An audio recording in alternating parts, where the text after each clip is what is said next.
Welcome back to Taxons with Spencer, the #1 rated late-night talk show here on LMU's Biology 111 channel. Please welcome our guest, Onychophora, also known as the velvet worm. Can you give us some information about your taxon? Within our taxon, there are 200 species. We look like worms, but with legs. Our legs actually don't have any joints, so we can bend it at any location. Attached to our legs are little claws that help us travel over uneven surfaces. Also, on our head, we have 2 sensory antennas, a brain, a mouth, and a set of eyes. I'm a deuterostome, so I have 2 holes for digestion. Wow, that sure is fascinating. Can you give us an update on how you've been doing? I've been living in the Amazon rainforest, but many of my relatives live in forest areas of South America, Africa, the Caribbean, and Oceania. I've been really enjoying my life recently. I've been eating invertebrates such as snails and termites. I use the slime from my little appendages on my head to immobilize my prey and then crawl towards them using my little feet. Do you have any offspring? As a species, we are sexually dimorphic. The ladies are always bigger than me. We do have a son, E. Rowelli, but he left us soon after he was born, as offsprings in our species are independent when they are born. Now, for our next segment, we would like to show some interviews we took of various members of the Onychophorans, one of the family Peripatae and one of the family Peripatopsidae. Hi, my name is Miss Epiperitis imthermi. I'm part of the Peripatae family. Organisms in the Peripatae family usually have 22 to 43 pairs of legs and are red and brown and usually live in tropical regions. Something interesting about me is that we are the only species that do not reproduce sexually, as there have been no males observed. Members of my species reproduce through a process called parthenogenesis, which is when an offspring is produced through mitosis of a female egg. Hi, my name is Miss Lorenze, and I'm part of the Peripatopsidae family. Members in the Peripatopsidae family are blue and green, have 14 to 25 pairs of legs, and usually live in the southern hemisphere.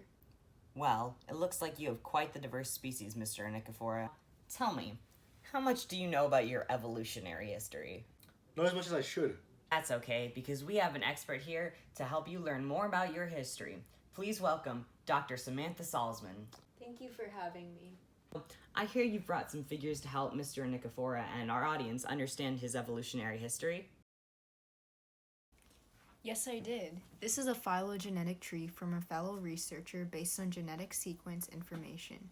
Onychophora has existed for 520 million years.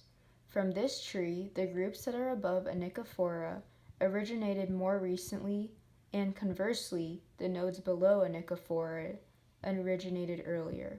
This phylogenetic tree, published in the journal Evolution, Education, and Outreach, contains Cycloneuralia and Panarthropoda. Characteristics 7 through 9 splits Arthropoda off from Onychophora. Thus, these characteristics are what distinguish Onychophora from Arthropoda. This phylogenetic tree differs from our trees constructed from the characteristics in the data matrix and the rRNA sequences because it was created based on fragments of genes shared by these groups. Interesting. And what are the other phylogenetic trees I see you've brought for us? These are 2 phylogenetic trees my team and I have crafted. The first is based off our observations of many different taxa. The second is constructed from our 16S RNA sequences we obtain. The closest relative to Onychophora, according to the first tree, is a taxon Arthropoda.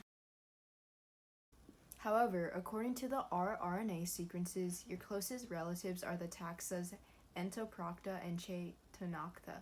These 2 trees are different because they use different variables to measure how closely related the species are. The second tree also includes more taxa that we did not get to observe the traits of firsthand. The first data matrix is not based on genetic information, just characteristics, and may not take into account that some species may have lost certain traits but regained them later on. Wow, and how much of that did you know, Mr. Onychophora?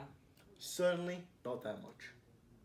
This is unfortunately all the time we have tonight on Taxons with Spencer, but tune in next time to learn more about your favorite taxa. Thank you and good night.